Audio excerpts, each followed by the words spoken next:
Hi there, this is Datila, and welcome to the Wrestling Time Post Show. It is Monday, March 11, 2024, and tonight we'll be talking about Monday Night Raw. All right, let's talk about this Gauntlet match. That the number one contender for the IC title was going to be determined through this Gauntlet match. And it was a wide array. It was 6 people. It was JD McDonagh, Chad Gable, Sami Zayn, Shinsuke Nakamura, Bronson Reed, and Ricochet. So, Ricochet and JD started off the Gauntlet, and I have to say, that was a really great match on its own. That could have just been a singles match. That was a fantastic match. Out of all the matches on the Gauntlet, that one and Sami versus Gable were my favorite in this whole entire Gauntlet. So after that, Ricochet won. And there was Bronson Reed and Ricochet. I feel like this was kind of short. That little match was basically an enhancement match. Then it was Sami Zayn. I feel like that match was also kind of short too. Sami Zayn won. And it was Nakamura versus Sami Zayn. Sami Zayn still managed to win. Also kind of short. Now, Chad Gable versus Sami Zayn, that was the last match. And I'm not surprised that they were the last two. Because I kind of felt like they were going to be. Think about it. It made the most sense for them to be the last two because you had Sami Zayn, who has no path to WrestleMania, and Chad Gable, who's been trying to get back into the IC title scene. You know what I mean? We're talking about Gunther, who not only did he humiliate Chad Gable in front of his family, he made his daughter cry, and he laughed about it. And Sami Zayn, as he's talked about over the last couple weeks, had no clear path to WrestleMania. And about how, last year, he was in the main event of WrestleMania, and this year, he just had no direction. Fun match. Way to go, Sami. Feel bad for Gable, though. Yes. I really like how on commentary they make mention that arena that they were in Houston, Texas, was the same arena where Chad Gable beat Gunther in that 5-minute challenge.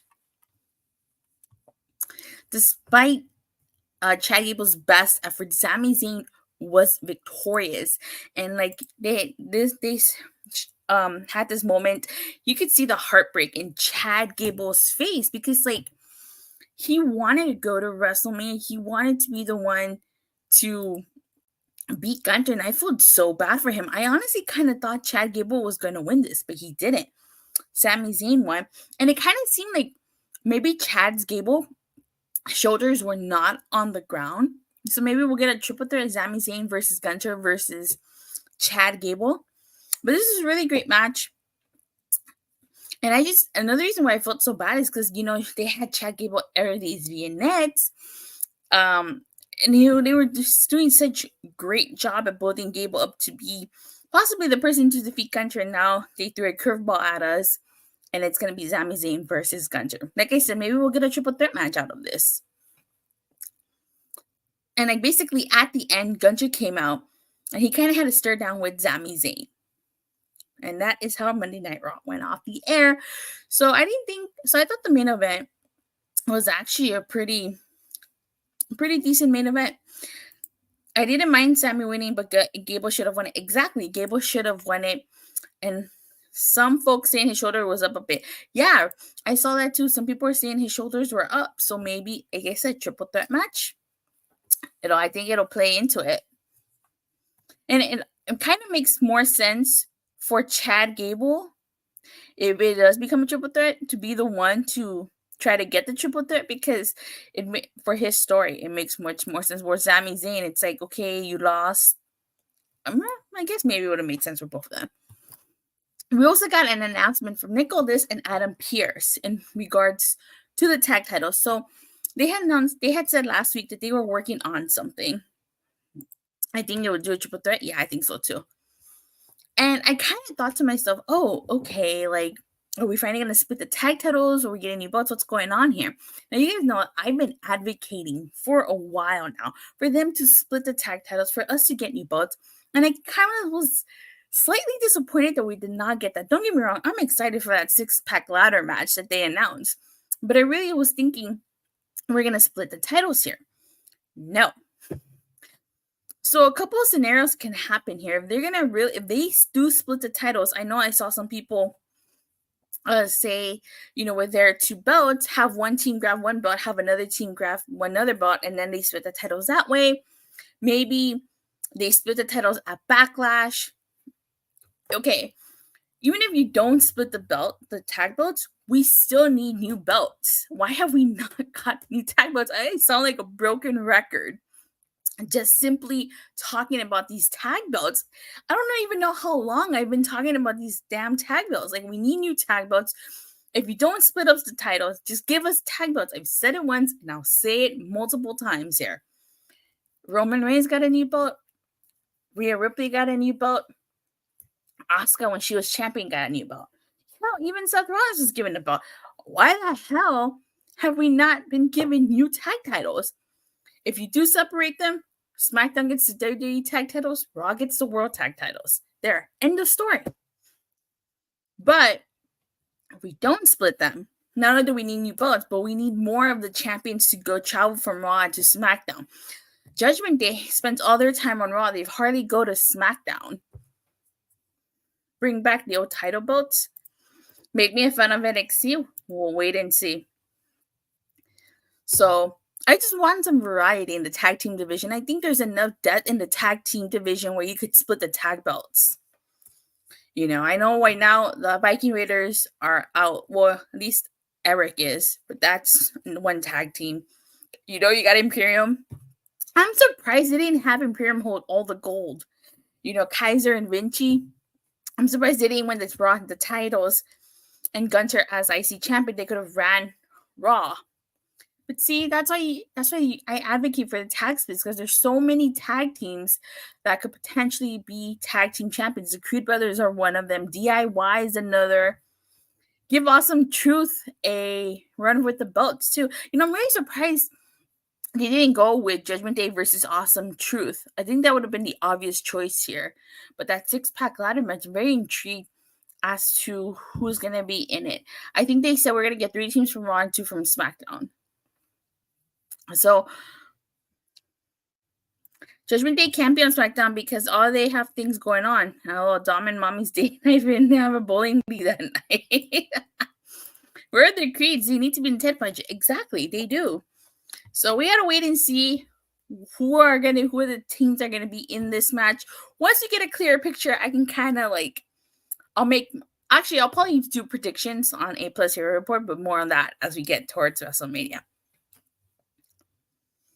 Okay, so now let's kick things off talking about this Drew McIntyre promo. Drew McIntyre, you guys know how the crowd does what? He was he tells the crowd, say what if you're glad he took out Punk. He just tricked them. And again, he mentions how Punk should send him a thank you card for keeping him relevant. Now, they're going to be in Chicago on March 25th, and CM Punk is scheduled to be there, so it'd be really interesting to see if we get any interaction between Drew McIntyre and CM Punk. CM Punk chants, in the crowd. Rollins comes out, and basically this whole segment is about Rollins calling Drew McIntyre a hypocrite because he heard him complain about the bloodline this, the bloodline that. And he even compared him to CM Punk, or as he like to put it, someone he knows with a lot of tattoos. Because, qualifying matches so far, New Day, Akira, New Day's winning that one. DIY, Creed Brothers. Why are they going to put the DIY with Creed Brothers? You should switch it. Put DIY with Indi Sheer, then DIY would win. Creed Brothers, oh god, then you got Creed Brothers against Awesome Truth. God damn, that's a tough choice. Ew, in this year, I think Awesome Truth is winning. So yeah, Ron brings up the fact that Drew McIntyre bitched and complained for what, an entire year that the Bloodline screwed him over. The Bloodline this, the Bloodline that. But he had no qualms about beating Cody Rhodes and Jey Uso with the help of the Bloodline. And Seth Rollins even questions if Drew McIntyre would have defeated Cody Rhodes and Jey Uso if it wasn't for the Bloodline. And so, like, you can tell, like, Rollins is trying to instigate Drew McIntyre. And, like, as he's leaving, Rollins tells him that of all the things that he's got going on, all the things he's worried about, Drew McIntyre is at the bottom of that list. And Drew is not happy to hear that. So, like, I'm really digging this Drew McIntyre character. Like, he's just been killing it with this character of his. I mean, he's got that CM Punk shirt. He's just mocking CM Punk all around. Kind of leads me to believe that if he did re-sign a new contract and he wins that world title, CM Punk is going to be his first feud. Well, maybe not Drew's first feud, but it's going to be CM Punk's first feud when he comes back. But I feel like there was too much talking in this opening segment. I feel like the more things change, the more they say the same. Like, this was an okay segment, okay promo, but at least it's not the usual shtick of promo sets up match or it sets up the opening match. So I guess I do appreciate that, but this was just too much. We get Becky Lynch versus Liv Morgan. Let me see. Gunther might be reaching 700 days as IC champion. He's only 60 days away, but more on that as when I talk about Gunther. It was a very mid segment. Yeah, it was really mid. So Becky Lynch versus Liv Morgan actually kind of started off a little slow, but it picked up. You know, it even got a "This is awesome" chant. So I thought it was a pretty decent match. Now, Becky Lynch did win after the manhandle slam to Liv. And after when Rhea Ripley came out, like, Liv was just staring at her. And she was like, telling her she's going to take everything from her. And then we got such a small little segment between Becky and Rhea. And basically, Rhea says that if Becky doesn't step into WrestleMania 100%, she's going to be a disappointment. So this little segment between Rhea and Becky, I wasn't a huge fan of because I'm like, okay, I guess I get it. But I feel like Becky is gonna put Rhea over. I don't think Becky's gonna beat Rhea, and probably Liv Morgan's gonna be the one to take the belt off of Rhea Ripley. Because that's the story that they're telling. So I think Becky Lynch is at that point where she's gonna put Rhea Ripley over. I don't think she's gonna beat her. I would be so surprised if she does beat her. We get Ivy Niles and Maxxine Dupri versus Candice LeRae and Indi Hartwell. This was a really short match, but this wasn't really about the match. This is about Candice LeRae turning heel. I mean, you guys know, I think it was like a week ago at a house show, Maxxine, like, the crowd was basically booing Maxxine. They booed her. And Candice LeRae, in the middle of this match, she gets in Maxine's face. And she brings that up. She said they were booing her because she doesn't belong. And she brings up, I didn't know Maxine's brother had died a couple years ago, but she brings him up. I mean, she pulled a Christian Cage and brought up a dead relative here. I was like, holy shit, like, I can't believe she did that. Candice hopefully bringing back The Way. I know about The Way was Johnny Gargano, Candice LeRae, Indi Hartwell, and Austin Theory. Really, what they're doing using this as a storyline now, although Candice being the bully is interesting. It is. I mean, she was yelling at poor Maxxine. Maxxine started crying. I'm sorry, but Maxxine should have slapped her. She should have slapped her. She crossed the line mentioning Maxine's dead brother here. And, like, she runs away, and Candice LeRae and Indi Hartwell win this match. I think that was a little low. But that was great heel work by Candice LeRae, and I'm very curious to see where this Candice LeRae goes. Maybe, like Io says, they reunite The Way. But Austin Theory is on SmackDown, and if they split Grayson Waller and Austin Theory, maybe it happens. But he would have to go to Raw. But then again, draft will fly out the door so many times, so who knows? We get a Cody Rhodes interview, in-ring interview, I might add, where he talks about how he felt good to slap his boss because, The Rock is on the board of directors. And one of the things that I like about this is that Cody Rhodes brings up the coal miners. You guys remember when Michael Cole was a heel and he put himself in that little plexiglass box and the coal, and he caught his, what was it? The coal miners? And like Cody also alludes to smashing Triple H's throne at Double or Nothing 2019. If you went to the first All Out, which I did, I went to Starcast, they actually had a throne, and I took a picture next to the smashed up throne. I really wish they would have allowed us to, like, take a picture with like pretending to hit the throne, but that didn't happen because it was like a tape. It had that rope, so we couldn't go next to the throne. So the closest we got was like by the rope. And one of the things that I thought was really interesting here was that Michael Cole mentions that Seth Rollins was the last person to beat Roman Reigns by DQ, and he never got a rematch. That is so true. Like, he beat Roman. It was at Royal Rumble where he came dressed as the Shield, when the Shield attire and to the Shield music, and he never got a rematch. I don't want to remember Michael Cole as a heel. Yeah, I don't think we all do. So that's an interesting point here. And I honestly feel like that's going to play a factor into that tag match. I do think Seth Rollins and Cody Rhodes are going to lose, and Roman should pin Seth. That way Roman can finally say he pinned Seth Rollins. Because I don't think Roman Reigns should pin Cody Rhodes. Cody Rhodes talks about how, like, this is not just about him finishing the story. It's about the fans who have followed him. And he mentions his sister, 2 of his fans from house shows, his mom, and of course his number 1 fan, his wife Brandy. And like homie just starts crying. He gets super emotional. And like, Roman has never pinned Seth one-on-one, fun fact. Oh, okay. That's what I'm saying. Like, he should probably pin Seth during that tag match.